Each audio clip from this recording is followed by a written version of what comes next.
ഇന്ന് ഞങ്ങൾ ദുബൈയിലാണുള്ളത്. ദുബൈയിലെത്തുമ്പോൾ tunes music and dance training centre എന്ന വലിയൊരു സ്ഥാപനം സ്ഥിതി ചെയ്യുന്നുണ്ട്. അതുകൊണ്ട് തന്നെയാണ് ഞാൻ പറഞ്ഞത് നമുക്ക് ആസ്വദിക്കാം. ഇന്ന് നമ്മോടൊപ്പം ഉള്ളത് ട്യൂൺസിൻ്റെ മാനേജിംഗ് ഡയറക്ടറായ VC എബ്രഹാമാണ്. അദ്ദേഹത്തെ വളരെ ആദരപൂർവ്വം സ്വാഗതം ചെയ്യാൻ വിരുന്നിലേക്ക്. സർ, നമസ്കാരം. നമസ്കാരം.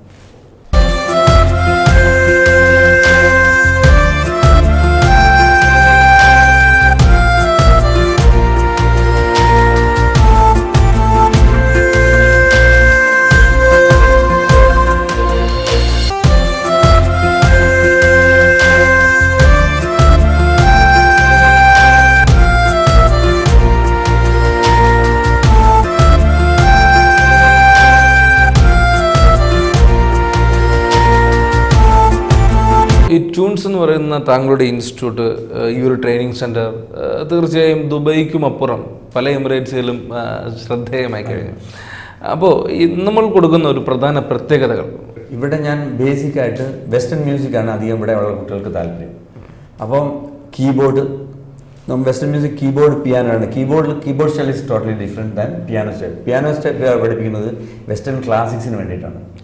ഇപ്പോൾ ബിത്തോവൻ്റെ മ്യൂസിക്, മൊസാർട്ടിൻ്റെ മ്യൂസിക്, അതെല്ലാം നമ്മൾ പഠിപ്പിക്കും. വെസ്റ്റേൺ പിയാനോ സ്റ്റൈൽ പഠിപ്പിക്കും.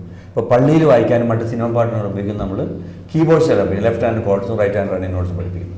പിന്നെ ഇവിടെയുള്ള കുട്ടികൾ, പിന്നെ ലണ്ടനിലെ ട്രിനിറ്റി കോളേജ് ഓഫ് മ്യൂസിക്കിലെ എക്സാമിന് പോകാനായിട്ട് പല പാരൻസും കുട്ടികളെ വിടാറുണ്ട്. കാരണം അത് അവരുടെ എഡ്യൂക്കേഷൻ, സ്കൂളിലെ എഡ്യൂക്കേഷനും സ്കൂളിൽ അവർക്കുള്ള മറ്റ് പഠിക്കാനുള്ള സ്കോളർഷിപ്പിനും അവാർഡിനൊക്കെ ആയിട്ട് ഹെൽപ്പ് ചെയ്യുന്ന ഒരു എക്സ്ട്രാ കരിക്കുലർ ആക്ടിവിറ്റിയിൽ ഒരു സർട്ടിഫിക്കേഷൻ ഉണ്ടെന്നുള്ളത് എനിക്ക്.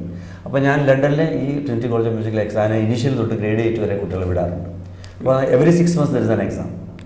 അപ്പോൾ അതിന് കുട്ടികൾ വരും. അതുകൂടാണ്ട് നമ്മൾ സ്റ്റേജ് പ്രോഗ്രാംസ് പിള്ളേരെ കൊണ്ട് ചെയ്യിപ്പിക്കും. എവറി ഇയർ ആനുവൽ ഡേ നടത്തിയിട്ട് കുട്ടികളെ സ്റ്റേജിൽ പ്രോഗ്രാം. അപ്പം കുട്ടികൾക്ക് സ്കൂളിൽ വായിക്കാനുള്ള സ്കൂൾ ആന്തം ആയാലും അല്ലെങ്കിൽ സ്കൂൾ സോങ് ആയാലും ഇന്ത്യൻ നാഷണൽ ആന്തം ആയാലും UAE നാഷണൽ ആന്തം ആയാലും അവരെ പഠിപ്പിച്ച് സ്കൂളിൽ അസംബ്ലിക്ക് വായിക്കാനൊക്കെ അവരെ ഹെൽപ്പ് ചെയ്യും. പിന്നെ അവരവരുടെ ചെറിയ ചെറിയ പ്രോഗ്രാംസ് വരുമ്പോൾ അവരെ ആ സ്റ്റേജിൽ വായിക്കാൻ അവരെ ഹെൽപ്പ് ചെയ്ത് വിടും. അപ്പോൾ അങ്ങനെ parents are happy with me. അപ്പോൾ ഞാൻ പ്യുവർ വെസ്റ്റേൺ മ്യൂസിക് തന്നെ പഠിപ്പിക്കും. അതിൻ്റെ കൂടെ നമ്മുടെ ഇന്ത്യൻ സോങ്സ്, ഹിന്ദി സോങ്സോ തമിഴ് സോങ്സോ മലയാളം സോങ്ങോ കന്നഡ സോങ്സോ വാട്ടവോ വെർനാക്കുലർ സോങ്സ് ദൈവമാണ്, അതും നമ്മൾ പഠിപ്പിക്കും. അപ്പം കുട്ടികളായിട്ട് നമുക്ക് വളരെ ജോവിയലായിട്ടുള്ള, എൻ്റെ ഒരു പ്ലസ് പോയിന്റ് എന്ന് വെച്ചാൽ my students will become my friends. എനിക്കൊരു ജോവിയൽ അപ്രോച്ച് ആയിട്ടുണ്ട്. പിന്നെ എനിക്ക് ഇംഗ്ലീഷ് ലാംഗ്വേജിലുള്ളൊരു ഫ്ലുവൻസി ഉണ്ട്. ഇവിടെ മലയാളം അധികം കുട്ടികൾ ആരും സംസാരിക്കാറില്ല. ബിക്കോസ് സ്കൂളിൽ they are not allowed to speak Malayalam. വീടുകളിൽ മാത്രമാണ് മലയാളം ഒതുക്കുക. So institute as a rule we don't speak Malayalam.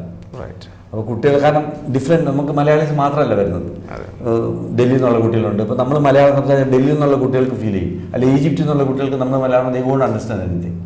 അപ്പോൾ ആ ഒരു കോമൺ ലാംഗ്വേജ് എന്നുള്ള നിലയ്ക്ക് നമ്മൾ ഇംഗ്ലീഷ് തന്നെ പറയുന്നത്. അപ്പോൾ ആ ലാംഗ്വേജിലുള്ളൊരു ഫ്ലുവൻസിയും എൻ്റെ ക്ലാസ്സിനെ കുറേ ഹെൽപ്പ് ചെയ്യാറുണ്ട്. പിന്നെ എൻ്റെ പൊതുവെയുള്ള ഒരു നേച്ചർ, ഞാൻ കുട്ടികളോടും പാരൻസിനോടും വളരെ ജോവിയലായിട്ടാണ് ഇടുക. അതൊരു നാച്ചുറലായിട്ട് ഞാൻ ചെയ്യുന്നത്. ഓട്ടോമാറ്റിക്കായിട്ട് എനിക്ക് ജോവിയലായിട്ട് പെരുമാറണം എന്നുള്ള നിലയ്ക്ക് ചെയ്യുന്നില്ല.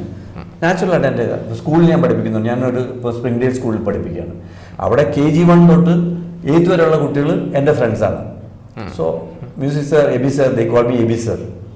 അപ്പോൾ അങ്ങനെ കുട്ടികളായിട്ടും ആ കുട്ടികളുടെ പാരൻസുമായിട്ട് ഒരു വളരെ ജോവിയലായിട്ട് റിലേഷൻഷിപ്പ് ഞാൻ കീപ്പപ്പ് ചെയ്യാറുണ്ട്. അതെൻ്റെ ക്ലാസ്സിനെ ഒരുപാട് ഹെൽപ്പ് ചെയ്യാറുണ്ട്. പിന്നെ പ്രോഗ്രാം ഒക്കെ ചെയ്യുമ്പോൾ അവരൊക്കെ സ്പോൺസർഷിപ്പ് തന്ന് നമ്മളെ ഹെൽപ്പ് ചെയ്യും. അങ്ങനെ ഒരു നിലയ്ക്കാണ് പോകുന്നത്. സാർ, ഇപ്പോൾ ദുബൈയിൽ കിസീസിൽ ട്യൂൺസ് അക്കാഡമി വളരെ ശ്രദ്ധേയമാണ്. ഇതുകൂടാതെ നമുക്ക് എന്തെങ്കിലും ബ്രാഞ്ചസ് അങ്ങനെ എന്തെങ്കിലും? അതായത് ഇവിടെ ഞാൻ മുഹേസിന ലുലു വില്ലേജ് എന്ന് പറയും. ലുലു വില്ലേജ് ഇവിടുന്ന് ഒരു 10 minutes ഡ്രൈവ് ഉള്ളൂ. അവിടെ ഒരു ബ്രാഞ്ച് തുടങ്ങിയിട്ടുണ്ട്. അവിടെ എനിക്കൊരു പാർട്ണറുണ്ട്, മിസ് ശൈലജ. പുള്ളിക്കാരത്തി അത് നോക്കി നടത്തുന്നത്. ഇറ്റ്സ് റണ്ണിങ് ഉണ്ട്. പിന്നെ കോഴിക്കോടുള്ള മറ്റ് ആർട്ടിസ്റ്റുകൾ നമ്മുടെ കൂടെ ഉണ്ട്. അതായത് ഒരു ശ്രീവത്സനുണ്ട്, ഹീസ് ടീച്ചിങ് ദ ഇൻസ്ട്രുമെൻറ്റ്സ്. ഒരു ദീപു എന്ന് പറഞ്ഞ ഒരു ഡാൻസറുണ്ട്, കാലിക്കറ്റ് ഫ്രം. പിന്നെ എനിക്ക് ഡ്രൈവറുണ്ട്, mister Hashim. All are doing well. And one mister Ramu is a very good music teacher, vocal teachers. അങ്ങനെ നന്നായിട്ട് പോകുന്നു. ഒരു ടീമാണ്. സാർ, എന്തായാലും ഒരുപാട് പ്രശ്നഘട്ടത്തിലൂടെയും തളർച്ചയിലൂടെയും ഒക്കെ തന്നെ ഒരു വൻ വളർച്ചയിൽ താങ്കൾ എത്തിയിരിക്കുകയാണ്. ഇനി താങ്കൾക്ക് എന്തെങ്കിലും ഫ്യൂച്ചർ പ്ലാനുകളുണ്ടോ? മനസ്സിലൊരുപാട് ഇമാജിനേഷൻ എന്ന് പറഞ്ഞാൽ ഇമാജിനേറ്റീവ് വർക്ക് എന്ന് പറഞ്ഞാൽ എല്ലാവർക്കും പറ്റുന്നതല്ല. എനിക്ക് ദൈവാനുഗ്രഹം കൊണ്ട് ഇംഗ്ലീഷിൽ പാട്ടുകൾ നല്ലോണം എഴുതാൻ പറ്റുന്നുണ്ട്. മലയാളം 10th ക്ലാസ്സിന് ശേഷം പഠിക്കാത്തതുകൊണ്ട് മലയാളത്തിൽ സാഹിത്യപരമായിട്ട് എനിക്കൊരു ഗ്രോത്ത് ഇല്ല. പക്ഷേ ലിറ്ററേച്ചർ ഇംഗ്ലീഷ് ഞാൻ പറഞ്ഞ പോലെ MA എക്കണോമിക്സ്, MA ഫിലോസഫി ഒക്കെ ചെയ്തു, ജേർണലിസം പഠിച്ചു, ഫിലിം ക്രിറ്റിക്സ് ഒക്കെ പഠിച്ചു. പിന്നെ ഒരുപാട് വായിക്കുമായിരുന്നു. അപ്പോൾ അതിൻ്റെയൊക്കെ ബാക്ക്ഗ്രൗണ്ടിൽ എനിക്ക് എൻ്റെ മനസ്സിലുള്ള ഇമാജിനേഷൻ വരികളായിട്ട് എഴുതാൻ എനിക്ക് പറ്റുന്നുണ്ട്. ഇവിടുത്തെ ഒരു VIP പറ്റി ഞാനൊരു 2-3 പാട്ട് എഴുതി വെച്ചിട്ടുണ്ട്. തീർച്ചയായിട്ടും അത് ദൈവാനുഗ്രഹം കൊണ്ട് തന്നു കഴിഞ്ഞാൽ അദ്ദേഹത്തിനെ ഏൽപ്പിക്കാൻ പറ്റുമെന്ന് പ്രതീക്ഷിക്കുകയാണ്.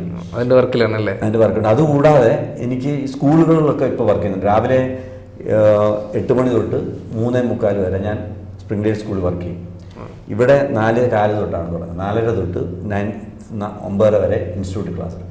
അപ്പോൾ ഈ സ്കൂളുകളെ ബേസ് ചെയ്തുകൊണ്ട് ഇന്നത്തെ കാലത്ത് കുട്ടികൾക്ക് ഞാൻ കാണുന്ന ഒരുപാട് ഡിസ്ട്രാക്ഷൻസ് ഉള്ള ഒരു കാലഘട്ടമാണ്. അതായത് ഒന്നുകിൽ അവർ ഇൻ്റർനെറ്റ്, അല്ലെങ്കിൽ ലാപ്ടോപ്പ്, അല്ലെങ്കിൽ ഐപാഡ്, അല്ലെങ്കിൽ ഐഫോൺ, ഫോണ്. അവർ ചിലർക്ക് കുളിക്കാൻ മടി, ചിലർക്ക് കുടിക്കാൻ മടി, ചിലർക്ക് ഭക്ഷണം കഴിക്കാൻ മടി, പഠിക്കാൻ മടി. അപ്പം അങ്ങനത്തെ ഡിസ്ട്രാക്ഷനിൽ അവരെ ഒന്ന് ഡൈവേർട്ട് ചെയ്ത് നല്ല കാര്യങ്ങളിലേക്ക് കൊണ്ടുവരണം എന്നുള്ളതിലേക്കുള്ള ഒരു മൂവി, ഒരു കുട്ടികൾക്ക് വേണ്ടിയുള്ള ഒരു മൂവി ഒന്നുകിൽ ഇംഗ്ലീഷ് അല്ലെങ്കിൽ മലയാളത്തിൽ ചെയ്യണമെന്നൊരു ആഗ്രഹമുണ്ട്. തീർച്ചയായും മലയാളത്തിൽ ഞാനൊരു 9 പാട്ടുകൾ, കുട്ടികൾക്കായിട്ടുള്ള പാട്ടുകൾ കമ്പോസ് ചെയ്ത് റെക്കോർഡ് ചെയ്ത് കഴിഞ്ഞിട്ടുണ്ട്. അതിൽ സതീഷ് ബാബു, ചെങ്ങന ശ്രീകുമാർ, ആതിരയൊക്കെ പാടിയിട്ടുണ്ട്. അപ്പോൾ ഇനി അതിന് വേണ്ട ആൾക്കാരെ കണ്ട്, അനൂപിനെ പോലത്തെ ആൾക്കാരെയൊക്കെ കണ്ട് അതിനെപ്പറ്റി ഒന്ന് ചർച്ച ചെയ്ത് കഥയൊക്കെ സംസാരിച്ച്, തീർച്ചയായിട്ടും ഇംഗ്ലീഷും അതുപോലെ ഇപ്പം എൻ്റെ ഈ പാട്ടിൽ വേറെ ഇംഗ്ലീഷ് സോങ്സ് ഞാനിപ്പോൾ ഫാമിലിയെ പറ്റിയൊക്കെ പാട്ട് എഴുതി വെച്ചിട്ടുണ്ട്, ഫാദറിനെ പറ്റി എഴുതി വെച്ചിട്ടുണ്ട്, മ്യൂസിക് കമ്പോസ് ചെയ്ത് വെച്ചിട്ടുണ്ട്. അത് റെക്കോർഡ് ചെയ്യണം. സാർ, എന്തായാലും ഇത്രയും സമയം വിരുന്നിൻ്റെ പ്രിയപ്പെട്ട പ്രേക്ഷകരോട് കലയെക്കുറിച്ച് ആധികാരികമായി സംസാരിച്ചു. അതോടൊപ്പം തന്നെ tunes music and dance training സെൻ്ററിൻ്റെ വിശേഷങ്ങൾ ഒരുപാട് പങ്കുവച്ചു. അതുപോലെ എന്തായാലും സാറിൻ്റെ ഒരുപാട് ജീവിതങ്ങൾ അത് നമ്മളോട് ഷെയർ ചെയ്തതിൽ, ഇത്രയും സമയം കണ്ടെത്തിയതിൽ ഞങ്ങളുടെ ഹൃദയംഗമായ നന്ദി. Thank you very much. Thank you very much. Thanks a lot.